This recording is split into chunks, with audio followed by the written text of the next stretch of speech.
Hello and welcome. Thank you so much for joining me today. Today I have a book review. The book is called Authentic Fabrications, Smoke, Mirrors, and Truth. 17 Pieces of Magical Theater and 14 Essays by Franklin Williams with a foreword by Jeff McBride. This is the book right here. The back says "Open Me." I kind of love that. As you probably, if you've heard me do book reviews before, one of the things that I love are the essays. This book has 14 essays. All of them are excellent. And you know what? When I first opened this book and I started reading it, I felt like I had come home. There's a resonance in here for me. And if you've watched this channel for any length of time, you've watched the kind of performances I like to do, you see the values that I bring to magic. This person is speaking directly to me. I'm going to go out on a limb here. I would rather be if I had to choose, I would rather be a storyteller than a magician. Now I don't have to choose. I can bring both of those arts together in a beautiful way that creates something extremely memorable for my audience.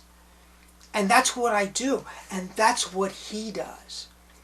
He gives you 14 essays, mostly about being original, about getting in touch with who you really are and bringing that into your magic. And then he gives you examples. In the 17 pieces of magic that he presents, he gives you examples of how he's done that. Now, I probably, and I don't never say never, right? I may end up performing a piece out of here because they are so resonant with me. But I think they're so personal to Franklin Williams that I'm not sure that anybody can perform these pieces except Franklin Williams. But what that says to you is you can do this. You need to believe in yourself. You need to believe in what you're doing. You need to believe in your values and bring that into your magic and believe that it has entertainment value. And to read this, it just was fantastic. Now, I want to give you, by the way, the foreword is by Jeff McBride. Franklin Williams is a student of the Mystery School.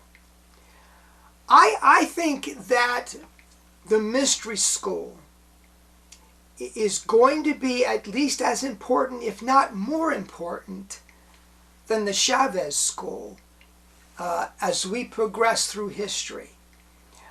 I think the Mystery School is going to continue to evolve. I think it's going to produce great people, great performers. One of the things I love about the Mystery School is its emphasis on art, individual expression, bringing your personality fully into your performance. I think that's what you get from the Mystery School. That's what Franklin brings to this book. But something I wanted to highlight for you, the essays, by the way, are to me the value in the book. Now there were some things. Franklin does a lot of work with existing props, things that he did not invent, but he adapted to his own presentation style. And so a lot of the props that he's referring to in here are fairly commonplace. There were some, like the ghost bell, for example, that he refers to as being in From Beyond by Eugene Berger. I went back, I actually have From Beyond, so I went back and read that. I read it once, but I must have missed it. Then I read it in here, went back and read it again. What a fantastic presentation. But I digress. What I wanted to get to was the way he presents his effects. And this is Muse of Fire. I'm just going to take this as an example. So here is the first page. We're on the actual first page of the effect. You have this illustration.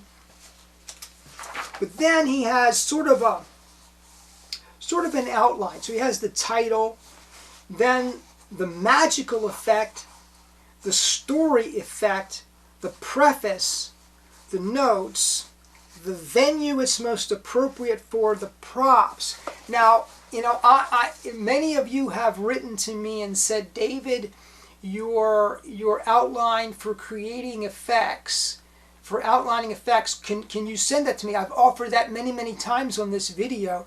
People have said, yes, it's very similar to this. This is what I'm saying. Franklin and I, it's like we were joined at the hip or something.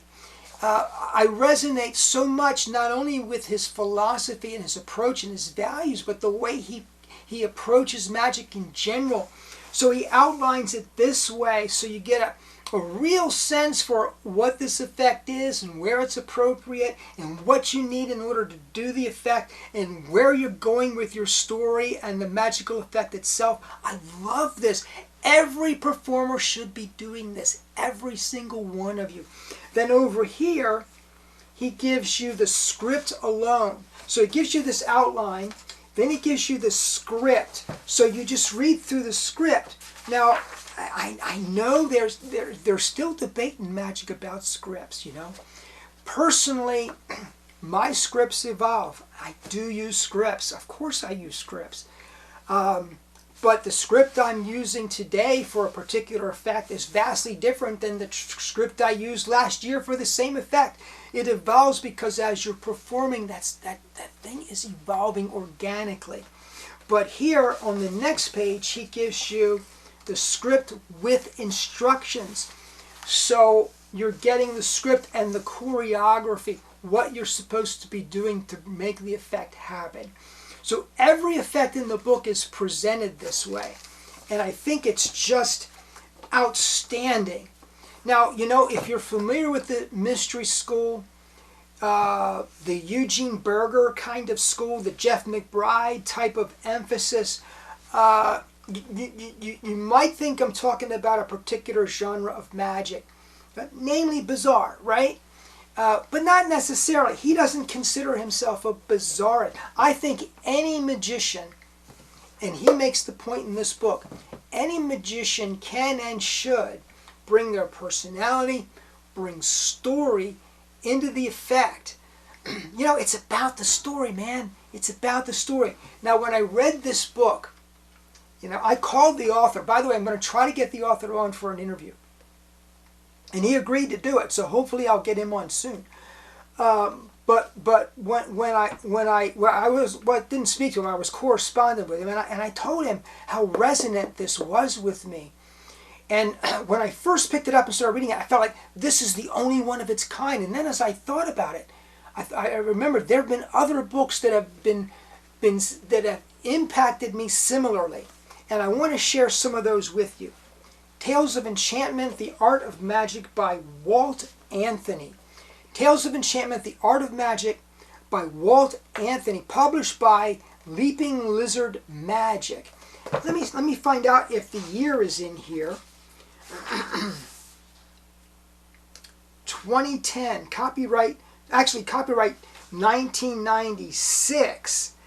Copyright by Leaping Lizard 2010. So the point is, what this author does, very similarly to Franklin Williams, is he'll take standard effects like the sliding die box or the Afghan bands or something like that, and he weaves this magical story around it so that it's so much more than what that effect started out to be.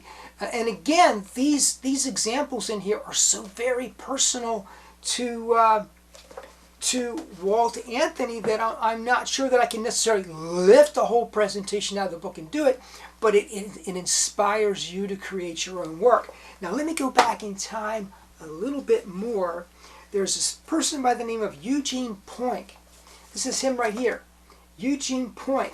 Now a lot of people consider him to be a bizarrist. If you look, by the way, this price tag, Denny and Lee. I got the book from Denny and Lee. So this is the kind of art that's in the book. You can see that here. So yeah, this tends to be a little bit toward the bizarre side. This book was published in the year 2000, so it was 23 years ago, as I make this video. But again, what you have in here are standard effects you've probably seen, but so much more enhanced by the story that Eugene brings to it. So The Practitioner, Journeys into Gray, highly recommended. Then, this was when I was doing Grand Illusion, and I did it for at least 12 years, right? I got a hold of this book early on, Eugene Point, Illusions for Princes or Paupers.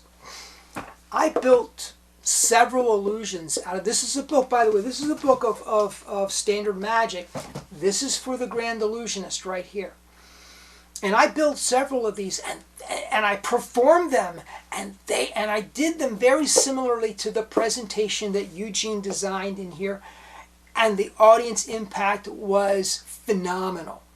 So, folks, if you haven't, if you're wondering if you have something to contribute, yes, you do, and Franklin will bring it out of you. He will inspire you. He will teach you how to get it out. If you've been wondering, should I depart from the Magic Club style magic and emphasize something other than tricks? Yes, you can do that. There's, I love the quote. I love the quote, and he quotes it here. And I think it's going to be one of those quotes that's going to endure through time. Eugene Berger famously said, "There are many rooms in the house of magic." What do you mean by that? Well, because there's many different personalities, there's many different approaches to this art. There's no right or wrong, folks. There's no right or wrong. There's what works for you. I want you to be happy as a performer. I want your audiences to be happy when they see you. The best way to make your audience happy is to be really thrilled about what you're doing, to bring your personality into it. Let Franklin inspire. Let him teach you how to do that. Folks, thank you so much for joining me. I'm so glad that you did. Please subscribe down below if you've not done so already. Please comment. I love your comments. Have a great day.